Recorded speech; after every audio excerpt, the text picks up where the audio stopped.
Good evening મિત્રો, આજનો blog ચાલુ થઈ રહ્યો છે સાંજના 6:30-7 વાગે અને સપ્ટેમ્બર મહિનામાં બી જો તમે થોડો વરસાદ પડ્યો છે, બધું ભીનું થઈ ગયું છે અને વાતાવરણ તો એક નંબર બન્યું છે, એટલું મસ્ત થયું છે. પણ પ્રોબ્લેમ ખાલી એ જ છે કે આજે એક ફ્રેન્ડના ત્યાં સરપ્રાઈઝ વિઝિટમાં જવાનું છે, જેમનું એક ગરબા ક્લાસીસ ચાલે છે અહીંયા ચાંદખેડામાં નજીક જ છે. તો હું તમને થોડી વાર પછી મળીશ મારા ફ્રેન્ડ લોકો સાથે.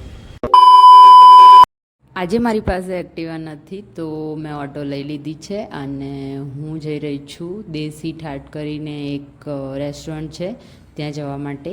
અને પહેલાં જમીશું, પછી મેં કીધું એ પ્રમાણે ફ્રેન્ડના ગરબા ક્લાસીસમાં જઈશું. આ છે ઓએનજીસી સર્કલ, તમે જોયું જ હશે, અને ત્યાંથી થોડા જ આગળ જઈએ આપણે તપોવન સર્કલ બાજુ એટલે આ દેશી ઠાઠ નામનું એક નાનું શું કાઠિયાવાડી રેસ્ટોરન્ટ છે.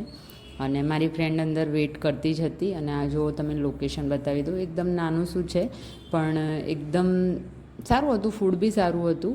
અને મારી ફ્રેન્ડ બેઠી જ છે, એને ખબર પડી ગઈ કે મારો બ્લોગ ચાલુ છે તો સ્માઇલ કરી રહી છે. અને અમે લોકો ઘણા ટાઈમ પછી મળી રહ્યા છીએ તો જોઈએ છે શું મંગાવીશું. કાઠિયાવાડીમાં તો એક કામ કરીએ, દાલ બાટી જ મંગાવી લઈએ. અને દાલ બાટી ઓર્ડર કરતી હતી તો એ ટાઈમે મારે નેલ પર નજર પડી. आपने लापरवाही का नतीजा है.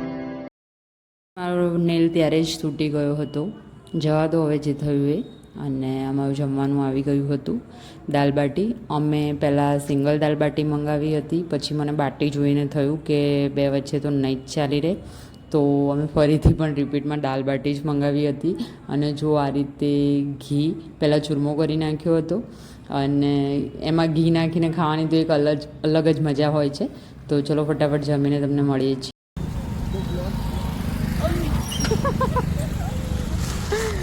મેં બ્લોગ સ્ટાર્ટ કર્યો છે ને. ત્યાં આગળ ગરબા ચાલુ છે. એક જીમ છે સ્ટ્રેન્થ, અહીંયા ઈટ પંજાબ છે, ન્યૂ સીજી રોડ સાઈડ, ત્યાં આગળ ટોપ ફ્લોર પર છે. તો અત્યારે ત્યાંની લિફ્ટ ચાલતી નથી તો અમારી લોકોની હાલત ખરાબ થઈ ગઈ. અમે લોકો ચડીને અંદર આવી ગયા અને તમને હવે બતાવું છું આગળ. મેં આઈડી મેન્શન કર્યું છે ઇન્સ્ટાગ્રામમાં. મારા ફ્રેન્ડનું જે ગરબા ક્લાસીસ છે એ ગ્રે કલરની ટી શર્ટ છે, જેને સ્માઇલ કરી અમારા અંદર આવતા જ. તો એમને તમે ઇન્સ્ટાગ્રામ પર ફોલો કરી દેજો. અને જે લોકો ચાંદખેડામાં અમદાવાદમાં રહેતા હોય અને જોઈન કરવું હોય તો હજુ નવરાત્રિના છે 12-15 દિવસ જેવું, તો તમે લોકો જોઈન કરી શકો છો.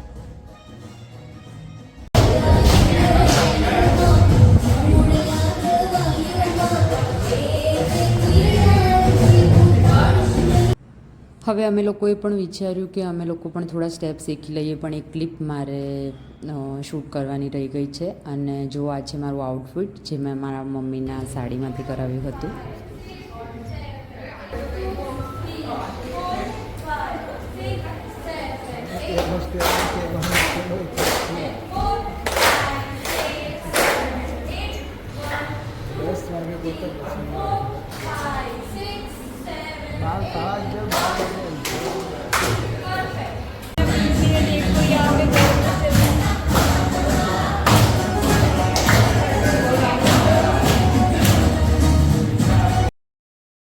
છોકરાઓને તો બસ ગેમ આપી દો એટલે બીજું કંઈ જોતા જ નથી. જો આ નાના છોકરાને કે જે બસ આરામથી ગરબા વરવા ચાલે છે, અમે લોકોએ કેટલો એને બોલાવ્યો તો પણ સામે જોવાનો એને બિલકુલ ટાઈમ નહોતો, બસ મોબાઈલમાં જ મશગુલ હતો. અને જાગૃતિ પણ એના જોડે વાતો કરવા માટે મતલબ એકદમ ક્યુટી પાઈ હતો તો એના જોડે વાતો કરવા લાગી હતી અને એને બધું પૂછતી હતી. તો સારું કહેવાય એને આન્સર કર્યો, કેમ કે અમે એના માટે એકદમ અનનોન જ હતા. તો થોડા ગરબા એન્જોય કરી લઈએ.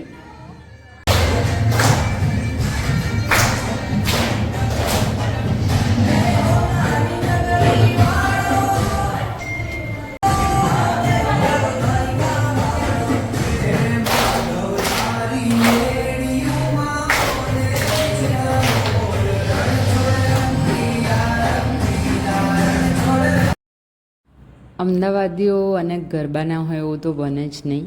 તો ગરબા લવર બધા આ વિડીયોને લાઇક કરી દેજો, કમેન્ટ કરજો અને શેર કરી દેજો. અને મેં કીધું એ પ્રમાણે આ લોકોના આઈડીને મેં મેન્શન કર્યું છે સ્ટાર્ટિંગમાં, તો તમે લોકો એમને ફોલો પણ કરી લેજો. ને જુઓ હવે અમે લોકો પણ જોઈન થઈ ગયા છીએ.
પહેલી વાર જોવા મળશે એમના બ્લોગમાં. બાકીનું જે બ્લોગમાં બતાવવા નહીં આપણને પાછું શું. इसकी गारंटी मैं नहीं दे सकता।